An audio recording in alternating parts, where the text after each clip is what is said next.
In the final days of October 1882, while most homesteaders stacked firewood, Amy Brant arrived at a mail-order claim to find her intended bridegroom dead. Letters she'd written lay beside the bed frame he'd built from timber she once described. He'd shaped the cabin to her words, then died before she arrived. Alone with winter's first frost, she had to claim the life he'd prepared for her or walk away. She was a seamstress from Ohio, 28, with no family to return to. The man she'd agreed to marry, a homesteader named Samuel Boone, had died of fever 3 weeks before she arrived. His small, unfinished cabin sat alone at the edge of a frozen creek. Inside, beside his bed, lay the letters she had written him, unfolded, worn from rereading. As the first wind of winter rattled the walls, Amy noticed something else. Every beam, every window, aligned with the home she'd once described to him in a letter.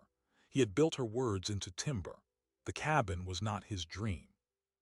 It was hers, and that was only the first secret waiting inside.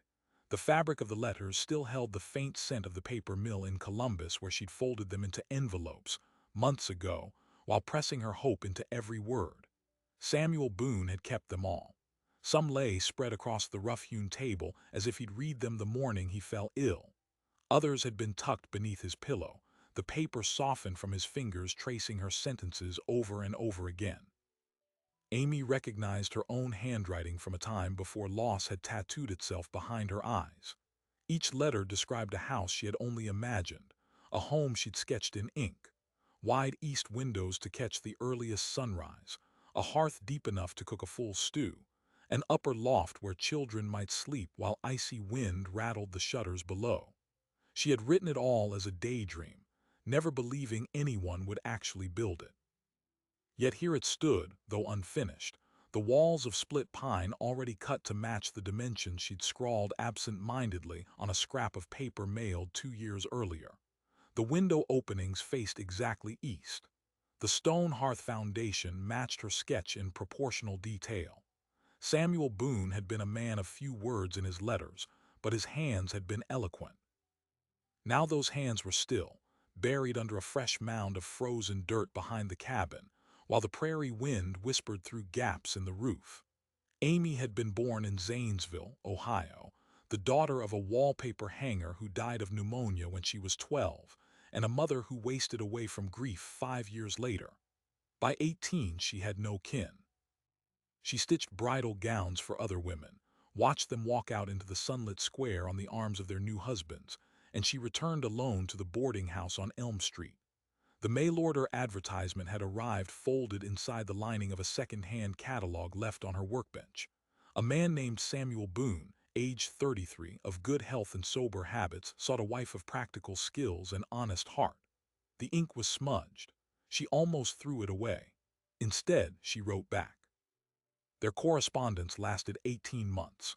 Samuel described his claim in Dakota Territory with the same patient detail he used to describe the grain of ponderosa pine. He had filed under the Homestead Act in 1881, staking 160 acres along a creek that ran cold even in July. He'd begun building a cabin the spring of '82, using timber from the bluff above the eastern field. His letters were brief, sometimes only a few lines, but he never missed a response. When he finally asked whether she would come west and marry him, she cried for the first time since her mother's funeral. She sold her sewing machine, her quilts, her mother's porcelain vase, everything she could not carry, and she bought passage on a westbound train. The journey from Ohio to the terminus at Bismarck took 12 days. From there she traveled another week by stagecoach and freight wagon, pressing deeper into the frontier, where the land flattened into a sea of brown grass, and the sky grew larger than she'd ever imagined. Amy arrived in the small settlement near the Cannonball River on October 28, 1882, the hem of her dress caked with mud, her fingers gripping the single carpetbag that held the last of her life. The station keeper, a gaunt man named Harding, met her with a look that told her everything before he spoke a word. Samuel Boone had been dead since the first week of October. Later that day, Harding's wife, a raw-boned woman who smelled of dried sage and sorrow, explained the details. Fever had arrived after a late September rainstorm caught Samuel while he was cutting timbers on the North Bluff. He had walked 3 miles home soaked through, and by morning his skin burned hot as forged steel. A traveling doctor passed through 4 days later but could do nothing beyond mix willow powder into cold water. Samuel died alone on the seventh night, his only company the letters Amy had sent from far away. The doctor had buried him behind the cabin, marking the grave with a simple stone from the creek, carved with his initials. The widow Harding said all this while watching Amy's face as if waiting for the young woman to break. Amy did not cry. Not yet. She thanked the woman, then asked to be taken to the claim. The Boone homestead lay 6 miles southeast of the settlement, at the end of a wagon track already freezing over. When Amy first saw the cabin, her heart lurched. The roof was only half shingled, the door opening still a gaping mouth into the dim interior, the upper loft a skeletal frame of unfinished beams. The whole structure looked abandoned, helpless against the coming winter. Yet as she stepped inside, the details assembled themselves into a pattern she recognized. The east window, still empty of glass, but the opening sized exactly as she'd once imagined. The hearth, stacked high with rough stones, its depth matching the cooking fireplace she'd drawn. Even the peg hooks on the wall, carved from twisted oak branches, echoed a forgotten comment in one of her letters about never having enough places to hang her apron. He had built it all for her, and now he was gone. On her third day at the cabin, the first real cold front descended. The temperature dropped so fast overnight that the thin water in the skillet beside the hearth froze solid by morning. Amy knew the dangers of a plains winter. She had read too many cautionary accounts in the newspapers back home, stories of settlers found frozen in their own beds. She could still leave. Harding's wife had offered her a room in town, and there would be a wagon heading back toward Bismarck before the trails became impassable. But something kept her from packing the carpet bag. It was not hope exactly. It was the way the morning light slanted through the east window opening, exactly as she dreamed it would, warming a small square of dirt floor where a chair might someday rest. She began examining the cabin more carefully, taking inventory like a shopkeeper preparing for winter. The woodpile was insufficient, maybe 2 cords stacked beside the shed, far less than what was needed to last until thaw. The goat shed stood empty, its intended inhabitants sold or eaten during Samuel's illness. Only the creek water remained abundant, though she'd have to break ice each morning to reach it. By any sensible measure, staying meant suicide. A woman alone, with no livestock and limited supplies, standing before a winter that had killed far stronger men. Yet Samuel had left her something no one else could see, a blueprint. The cabin's construction plan lay hidden in her own letters, which she had written himself, and she alone knew how to finish it. On the fourth afternoon, she walked into the settlement and stood before the land office that served the county. The clerk behind the counter was a heavy-set man named Yarrow who had already heard the story. He assumed she had come to surrender the claim, to ask for a ride back to civilization. Instead, Amy asked what it would take to keep it. Yarrow stared at her as if she'd spoken in tongues. Under the Homestead Act, she had no legal standing. She was not a widow, had never been married, and the claim belonged now to the government unless a legal heir or purchaser could be found. But the law also said improvements made in good faith could transfer via a properly executed deed. It would take proof, Yarrow said, proof that Samuel Boone intended to transfer the claim to her. Without that, she was a squatter. She thanked him and walked back to the cabin. That evening, as wind shuddered through the unfinished walls and the first hint of snow dusted the prairie grass outside, Amy searched the cabin again. Beneath the narrow cot where Samuel had died, her fingers found something hard and rectangular. A small wooden chest, barely larger than a Bible box, bound with a tarnished brass clasp. It was locked. She sat on the dirt floor with the box in her lap, her breath clouding in the cold, while the first storm of winter moaned outside the empty doorframe. She would need a tool to open it, and whatever was inside, she understood, would decide not only her future but whether she had ever truly known the man who built this house for a woman he'd never met. She used the fire poker from beside the hearth. The brass clasp snapped with a hard twist, and the lid creaked open, releasing the scent of old paper and dried pine sap. Inside lay a leather-bound notebook, a small bag of coins, and a folded document. Amy lifted the document first. It was a homestead deed, filled out in Samuel Boone's careful handwriting, transferring the claim to Amy Brant upon her lawful marriage to the claimant. The date was September 29th, 1882. Two witnesses had signed below: Eddard Harding, the gaunt station keeper, and a second name, J. Corbin, a freighter who had since departed for Oregon. The deed had never been filed. It sat in her hands, half legal and half wish, as the wind moaned through the empty window frame. Beside the deed lay the notebook, its pages dense with notes. As she turned them, her own words stared back. Samuel had copied lines from her letters into these pages, then sketched cabin dimensions in the margins. A note beside the east window read, "She says morning sun is like a promise, put the window where she'll see it every day." Another beside the hearth dimensions, "She wants to cook goose and cornbread, make it deep enough for a full goose." Every detail from the letters had been measured and built, or at least attempted. The notebook was not just a journal. It was a blueprint, a love letter in timber and stone, written backward from her own imagination. Amy counted the coins, $12. In the back of the notebook, Samuel had scrawled a note dated October 2nd, "Fever is back.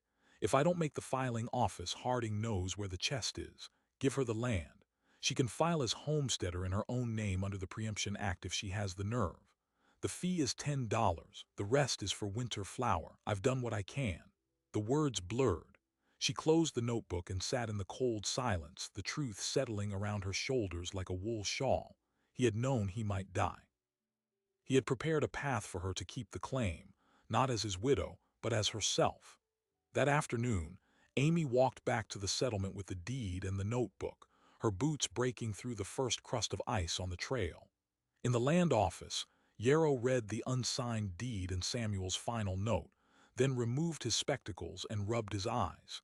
He explained that the deed was not valid because the marriage condition had not been met. But the Homestead Act allowed an unmarried woman to file as head of household, provided she could prove she was not married and had made the required improvements. Samuel's cabin would count as improvements, but only if she finished them and lived on the land for 5 years. The filing fee for a new homestead entry was $10. Amy pushed the coins across the counter. 3 days later, she stood on the claim as Amy Brant, legal homesteader, with a 5-year clock ticking and winter crouched on the horizon. The cabin still gaped open to the sky. Her food stores were meager: a sack of flour, dried beans, salt pork, coffee. No livestock, no plow, no strong arms but her own. The settlement women watched her with a mix of pity and fascination. Some left covered pots on the cabin step. Others whispered that she'd be frozen before Christmas.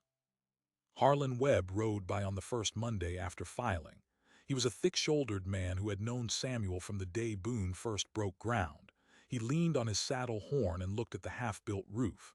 "Woman alone can't finish that before the snows lock in," he said. "You'd be safer wintering in town. There's a family who'd take you for light housework." Amy kept stacking shingles. She didn't answer.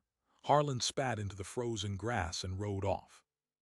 But on Tuesday, his wife Mary appeared with a heavy cast-iron pot and a practical eye. She walked the cabin's perimeter, studied the roof frame, and said only, "You need to brace the ridge beam. There's a pine brace in our barn Samuel asked my husband to cut for him. It's yours." Then she knelt beside the hearth and showed Amy how to mix mud and straw to chink the gaps between the logs, her rough hands moving with the precision of long practice. By dusk, the walls were sealed and the roof brace stood in place, purchased with nothing but gratitude. Amy worked from first light to last. She hauled pine shingles up a ladder made from 2 cottonwood trunks and a plank, nailing them in overlapping rows while the wind burned her cheeks raw. She learned to swing the hammer until her arm went numb, then switch hands. The sheepskin gloves Samuel had left behind wore through at the palms, and her blisters bled into the wool, but the roof grew, shingle by shingle. The east window she left open until the final days, because every morning the sun poured through it exactly as she dreamed, lighting the dirt floor like a promise still unbroken. The first storm arrived in the 3rd week of November, not with a roar but with a steady, murderous cold.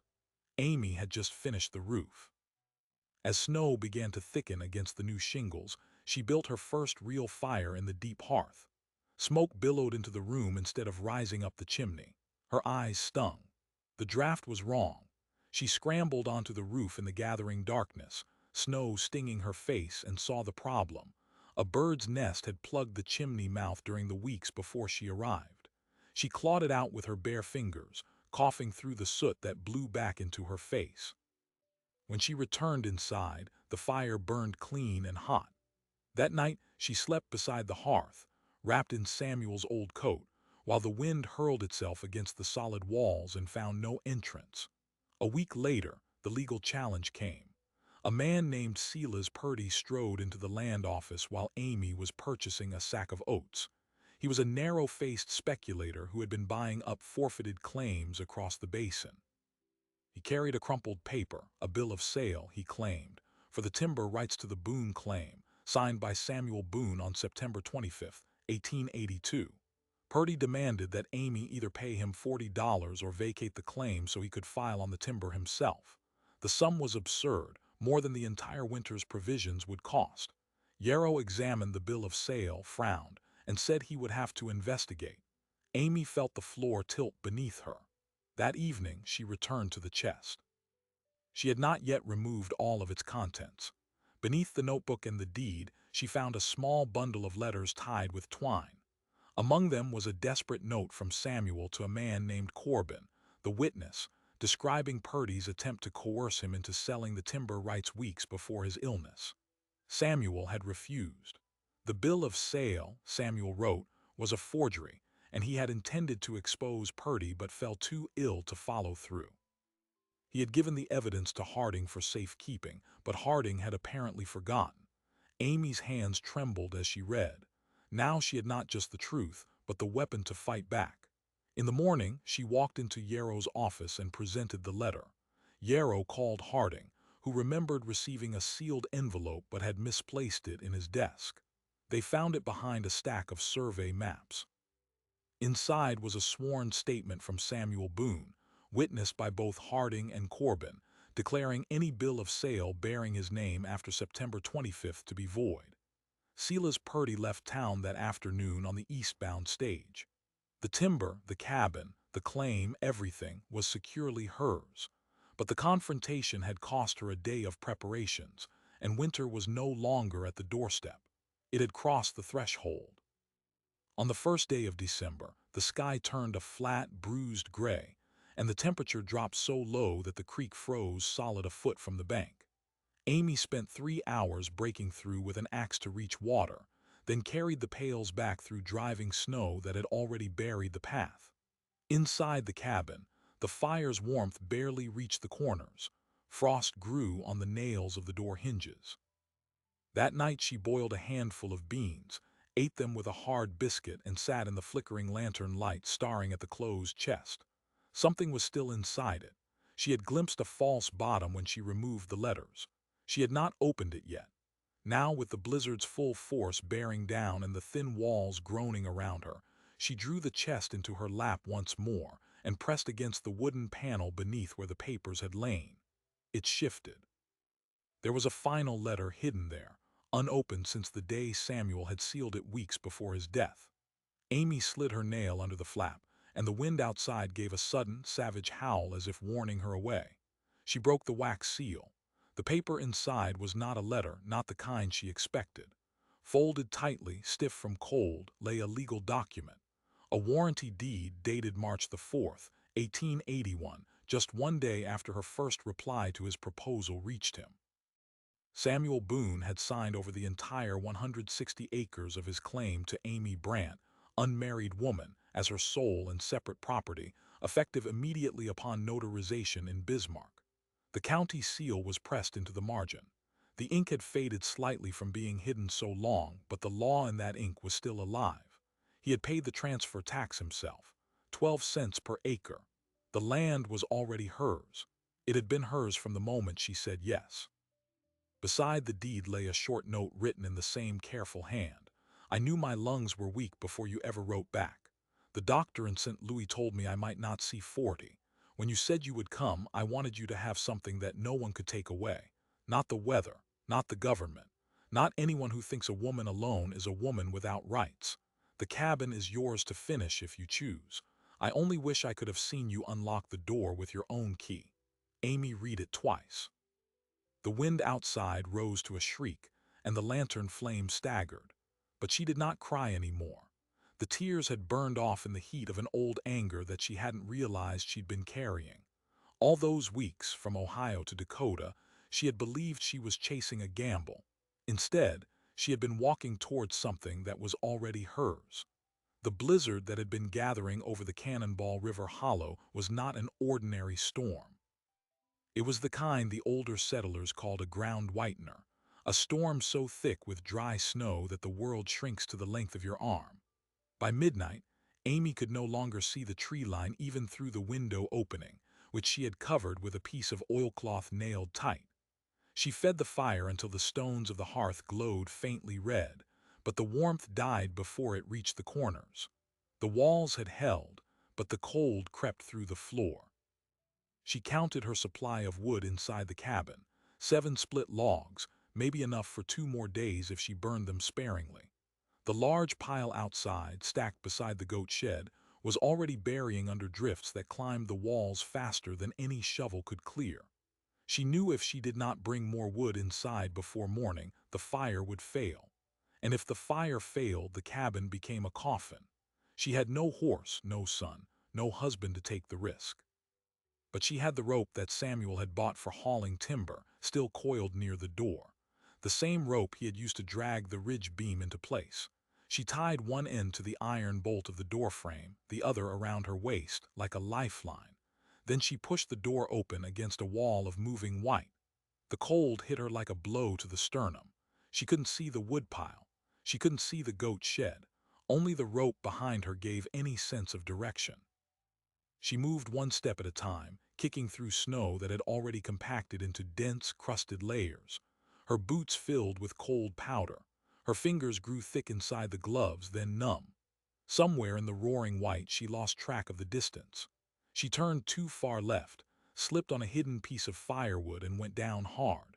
The rope snapped taut against her waist, dragging her back toward the cabin, but the fall had knocked the wind from her. She lay there for a long moment, snow pressing against her face, and a strange peace tried to settle over her.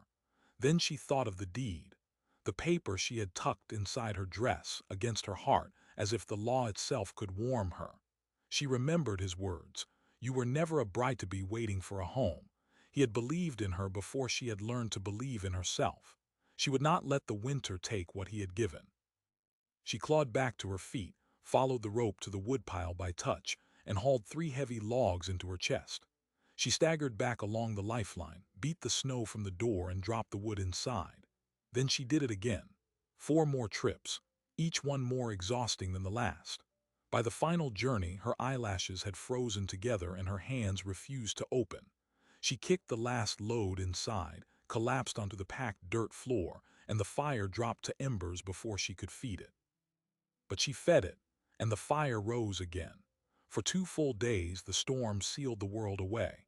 Amy lived by the fire, by the sound of the wind trying to peel the roof shingles loose, by the rhythm of reading Samuel's notebook aloud to herself so the silence would not become another enemy. She had run through every page before. Now she saw something she had missed. In the back, pressed into the leather binding with no heading, Samuel had written a kind of inventory: lumber for loft floor under north wall tarp, extra nails tin box in the rafters, door hinges wrapped in burlap under the cot, door slab leaning behind the stove. He had hidden the materials for the final stage of the cabin all around her, and she had not recognized them for what they were. The unfinished parts were not failures, they were waiting for her hands.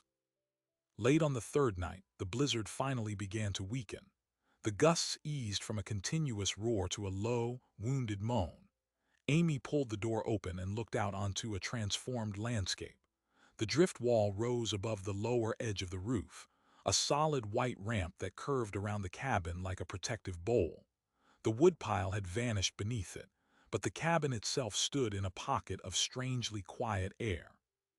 The design that Samuel had begun, not entirely by accident, had channeled the wind away from the structure, piling the worst of the snow at a distance. He had shaped the land itself to shelter her, and yet she was not safe yet. The food she had brought from town was running low. The creek water had frozen so deep she had to melt snow instead, and the salt pork was giving out. She could still die of starvation before the first thaw, but now she had a weapon more powerful than flour. She had evidence that she owned this land outright, evidence that would silence even the most skeptical land agent, evidence that had been waiting in a wooden chest while she fought legal battles that were never necessary. The truth didn't make the fight meaningless. It made the fight a testament. On the morning of December 9th, the sun came out for the first time in a week, so pale and thin it looked dead. But it was enough to see the trail to town. Amy wrapped Samuel's coat around herself, slipped the deed into an oilskin pouch, and set off on foot through snow that reached her knees. She walked 6 miles to the settlement. Her lips were cracked and bleeding when she pushed open the door of the land office. Yarrow sat behind his desk with a mug of cold coffee. He looked up at her as if seeing a ghost. She laid the deed on his desk without speaking. He read it twice. Then he removed his spectacles and polished them. "This was executed before the claim was even filed," he said quietly. "The transfer was valid the moment he signed it. You have been the legal owner since March of '81. His homestead entry was made on your behalf, even if he didn't tell you." He looked up at her with something close to wonder. "You didn't need to fight Purdy. You didn't need to file that new homestead entry. You could have just walked in here and claimed what was already yours." Amy did not feel cheated. She felt completed. "But if I hadn't fought," she said, "I wouldn't have been able to look at that cabin and know I earned the right to live inside it." She left the office with a certified copy of the deed and a letter of confirmation from Yarrow himself. The law was on her side now, and there would be no more challenges from men like Purdy. But the real trial still waited for her back at the claim. She had proven she owned the land. Now she had to prove she could survive the rest of the winter on it. The cabin needed a door. Without a door, any drifting snow would push through the oilcloth over the opening and bury the hearth. Samuel had cut the door slab from thick pine months earlier and left it leaning behind the stove, just as the notebook described. The hinges were wrapped in burlap under the cot. She found the tin box of nails in the rafters, exactly where he'd listed them. The tools of her ownership were all around her, hidden in plain sight. She lifted the heavy slab with a rope pulley she rigged from the roof brace, hauling it into place with every muscle in her back screaming. She fastened the hinges while standing on a barrel, her fingers numb, the hammer clumsy in her grip. 3 times she missed the nail and struck her own knuckle, breaking the skin. She bit down on the pain and kept swinging. By nightfall, the door hung true. She closed it against the wind, lifted the wooden bar into its iron brackets, and stood inside a house that was finally sealed from the world. The east window, still without glass, she covered with a wooden shutter built from scraps, hinged with leather straps. When the sun rose, she would open it. For tonight, it held the cold at bay. But the loft floor remained unfinished. Samuel had cut the boards but not nailed them. Without the loft, the heat from the hearth rose straight to the ridge beam and escaped through the shingle seams. The cabin would never stay warm enough for a baby, or even for a woman alone, without that second barrier. She climbed up with a sack of nails, a hammer, and a lantern. Working from the top of a ladder that she had to keep repositioning, she laid each board across the beams, nailing them into place one by one. Her arms trembled with fatigue. The lantern flickered low on oil. The cold gnawed at her cheeks. But she thought of the morning sun, the way it would slant through that east window if she only held on until dawn. And she kept working. Somewhere in the small hours, a board slipped from her grip and fell, banging against the floor below with a noise that made her heart jolt. She climbed down to retrieve it, and as she bent to pick it up, she saw that the impact had dislodged something from a shadowed gap between 2 floor joists. A folded piece of paper, yellow and brittle, with her own name written across the front in Samuel's hand. She had never seen this one before. She had read all the letters from the chest, but this one had been hidden inside the skeleton of the house itself, as if he had wanted her to find it only after she had begun to build with her own hands.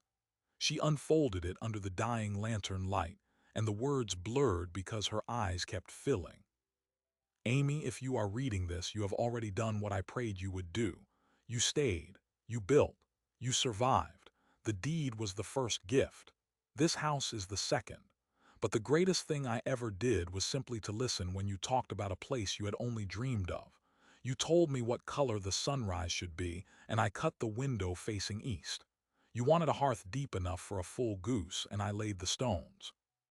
You said one day you might like a loft where children could sleep while the winter sang outside, and I left the boards for you to finish. I built this cabin, but you dreamed it. You were always the architect. I was just the laborer. Now you are both. I am gone, but you are not alone. You never were. You have this house and this land and my love in every nail. Live well, Amy Brant. Live well. She sat on the cold floor and held the letter until the candle burned out. Then she wiped her face with the back of her hand, picked up the dropped board and climbed back up the ladder. Because the sun was coming and she had promised herself she would see it through that east window with a roof finished and a door that would hold. In the pale gray light before dawn, she hammered the last board into place. The loft floor was whole.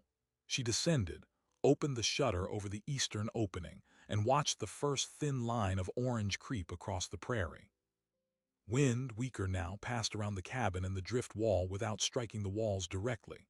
The fire in the hearth cracked softly, and somewhere in the distance, the tracks of a wagon were beginning to break through the snow toward her door. The wagon tracks stopped just beyond the drift wall. Amy stood in the doorway, the heavy pine slab still swinging slightly on its new hinges, and watched a figure climb down from the bench. It was Mary Webb, wrapped in a buffalo coat, with a covered basket in her arms. Behind her, two other women from the settlement followed, struggling through the deep snow with more bundles.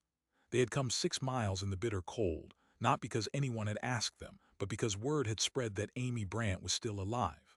And in the frontier code, survival earned its own kind of citizenship. Mary stepped into the cabin, looked at the finished loft, the braced door, the hot coals in the deep hearth, and the young woman with blistered hands who had built it all alone. She set the basket down on the table. "Harlan said you wouldn't last a week," she said quietly. "I told him he was wrong about you. I didn't know how right I was." The basket held a small sack of dried apples, a clay jar of rendered goose fat, a cured ham wrapped in muslin, and a single glass windowpane, salvaged from a broken wagon and trimmed to fit the east opening. It was more than charity. It was an acknowledgement that the cabin was a home now, and homes deserved windows. By the end of the day, the east window held real glass. The first sunset through it painted the opposite wall in shades of amber and rose, the colors Amy had described in her very first letter. She stood in the center of the room and watched the light move across the rough pine boards that Samuel had cut with his own hands, following her words about a promise. The glass would fog with frost at night, but in the morning, when she opened the shutter, the sun would strike through it like a bell ringing. That was enough. Winter deepened, but the cabin held. The loft floor trapped the rising heat, keeping the lower room warm enough that the water bucket no longer froze solid overnight. The drift wall outside continued to grow, packing higher with each storm, insulating the walls against the worst of the wind. The same snow that had nearly buried her during the blizzard became, in a strange reversal, her shelter. She began to understand what Samuel had known all along, that a house built with care, on a site chosen with attention to the land's own shape, could partner with the weather instead of fighting it. January arrived with a cold so intense that the prairie grass snapped like glass underfoot. Amy's supplies held. She had learned to ration her flour, using the rendered goose fat to make dense biscuits that she cooked in a skillet over the coals. The ham Mary had brought lasted for weeks, each slice stretched with beans and dried greens she had gathered from the settlement's trading post before the deep freeze. She ate her meals sitting by the east window, watching the winter light shift across the snow, and she read Samuel's letters over and over until she could recite them from memory. But one passage in the notebook kept troubling her. In the back pages, among the measurements and material lists, Samuel had written, "The wind here runs east-northeast in winter, stronger than any Idaho draft. Without trees to break it, the cabin will take the full force. I have laid out a windbreak pattern based on the Vail Rings Parker Vail used in '79, but the saplings won't arrive until spring. Amy, if you read this, check the tool shed. I've marked the planting stakes. She had been inside the goat shed a dozen times to fetch wood, but she had never seen planting stakes. That afternoon, she dug through the frozen clutter in the back corner, behind a stack of old grain sacks and a broken plowshare. Buried under a layer of frost-crusted straw, she found a bundle of 23 sharpened cedar stakes, each one numbered and wrapped with a small strip of canvas bearing planting instructions. A hand-drawn map showed a pattern of staggered rings around the cabin, nearly identical to the diagrams she had later seen in an old newspaper article about the Vale homestead. Samuel had planned to plant a living windbreak, a permanent shield that would grow stronger every year, bending the winter gales upward before they could slam against her walls. But he had died before the saplings arrived. The saplings came in late March, when the first thaw softened the creek bank and the prairie began to show faint green. A freight wagon from the Territorial Nursery in Bismarck brought them, 50 young cedars and lodgepole pines, their roots wrapped in damp burlap, paid for with money Samuel had left with the land agent months before his death. Amy had not known about the order until the driver appeared, but she recognized the handwriting on the waybill. Samuel had set this in motion from the grave, anticipating that she would be there to receive it, that she would stay. She planted them according to the map. The outer ring of pines went in first, spaced at 22 feet from the cabin walls, with 7-foot gaps to lift the wind. Then the cedar choke ring, closer and tighter, with staggered openings to bleed snow pressure sideways. She worked alone, digging into soil still half frozen, wrapping each root ball with care, tamping the earth down around the thin trunks while the April wind pulled at her hair. Her hands, already scarred from the winter's labor, grew tougher. She no longer noticed the pain. By the second spring, the saplings had taken root. By the fifth, they had grown taller than a man. By the 10th, the rings had become a small forest, dark green and dense, swaying in the prairie wind like a slow-moving tide. The snow packed beyond them in high, curved drifts, leaving the cabin sitting in a pocket of still air. The storms that had once threatened to bury her now built the very barrier that kept her safe. She had not defeated the winter. She had taught it where to go. The claim prospered. Amy proved up on the homestead in the required 5 years, filing her final affidavit with Yarrow, who had become a quiet ally. She bought a milk cow with the profits from her first vegetable harvest, then a small flock of chickens. The goat shed became a proper barn. She hired a neighbor boy to help with the heavier work, though she never stopped doing the repairs herself, walking the roof each autumn to check the shingles, chinking the logs with fresh mud before the first freeze. The east window still caught the sunrise, and every morning she stood before it with a cup of coffee, watching the light spread across the land that was hers. Years later, when the county surveyor came through to update the township maps, he asked her about the tree rings. By then, the Vale rings of the Vale claim were famous across the territory, but no one had realized that the same pattern had been planted on the Boone claim. The surveyor measured the gaps, counted the layers of windbreak, and said quietly, "This isn't just a copy. Your husband improved the design. The drift lanes are angled differently here, and they work better for this specific slope." He paused, looking at the mature trees that now surrounded the cabin like a cathedral. He must have been quite a man. Amy did not answer. She walked to the chest, which she still kept beside the hearth, and removed the final letter, the one she had found hidden in the false bottom years earlier. She had never shown it to anyone. The surveyor read it in silence, his expression shifting from professional curiosity to something deeper. The letter contained not just the explanation of the windbreak, but a passage she had not fully understood until that moment. "I bought the saplings before I ever wrote to you. I knew this land would need protection, but I also knew I might not be here to plant them. If you are reading this, then you have done the planting yourself. You have finished what I could only begin. But there is one more thing. The creek that runs along the eastern boundary, I had it tested before filing the claim. The water is not just good, it's medicinal. The same minerals that run through it have kept the soil rich and the grass thick. The claim is worth more than any of us guessed. You are sitting on the best water in the territory, and I never told a soul because I wanted it to be our secret. If you ever need to sell, don't sell to Purdy. Go to the railroad. They'll pay for the right of way, and the spring will give you enough to live on for the rest of your life. That is my last gift. Use it well." The surveyor handed the letter back, visibly moved. "The railroad is coming through next year," he said. "They're looking for water stops. This spring could be worth a great deal." Amy folded the paper and returned it to the chest. She had never sold. She had kept the secret, watering her garden from the same creek, drinking the same cold water every morning. But now she understood that Samuel had not just given her a cabin, or a windbreak, or a legal claim. He had given her a future that could survive any storm, any winter, any challenge the territory could throw at her. The mail-order bride ad had never come true in the way she expected, but the man who wrote it had made her something far more rare, an equal partner in a life that he had dreamed for her, long before she ever arrived to claim it. The cabin still stands. Not as a museum, not as a landmark on any official map, but as a working homestead passed through 4 generations of women who never sold the land.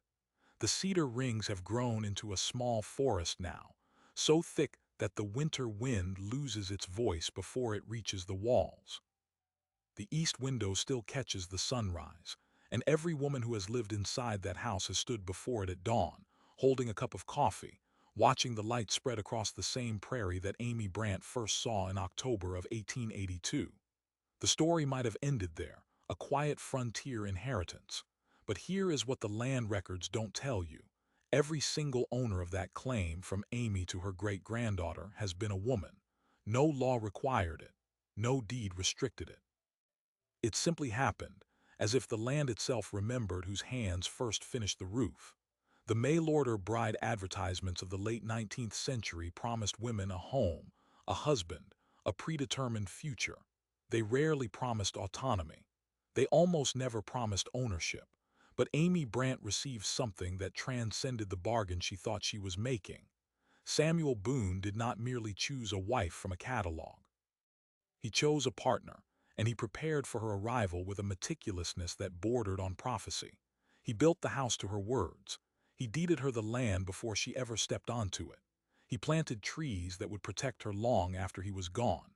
And he left her instructions hidden in the bones of the house, trusting that she would find them only when she was ready to build with her own hands. The question that haunts this story is not whether Amy was brave enough to survive. She clearly was. The question is whether Samuel ever doubted that she would be. Perhaps he knew something about her from her letters that she did not yet know about herself. Perhaps he recognized in her descriptions of a home she had only imagined a builder's instinct, a survivor's grit, a capacity for creation that the world had not yet given her a chance to exercise. He gave her that chance. Not as a rescuer, not as a benefactor, but as a man who understood that the greatest gift you can give another person is not protection from hardship, but the tools to overcome it, and the knowledge that those tools are already in their hands. The frontier was littered with stories of men who attempted to conquer the weather and failed. Parker Vale taught the storm where to break, and his rings saved his family. Samuel Boone never saw his windbreak grow, but he planted the stakes and left the map. Amy Brandt finished what both men started, not by mimicking their strength, but by discovering her own. She learned to read the wind, to shape the land, to hammer a nail with blistered hands and not stop until the job was done. And when she finally opened the last letter, she found not a farewell but a deed, a spring and a future. What would have happened if she had never opened the chest? What if she had accepted the offer to winter in town, sold the claim, returned to Ohio, and spent the rest of her life stitching bridal gowns for other women? She would have survived, perhaps, but she would never have known that a man she never met had seen her more clearly than anyone who had ever stood in front of her. He had given her a home that was already hers, and a life that was waiting for her to claim it. Some stories from the frontier are about battles against the elements.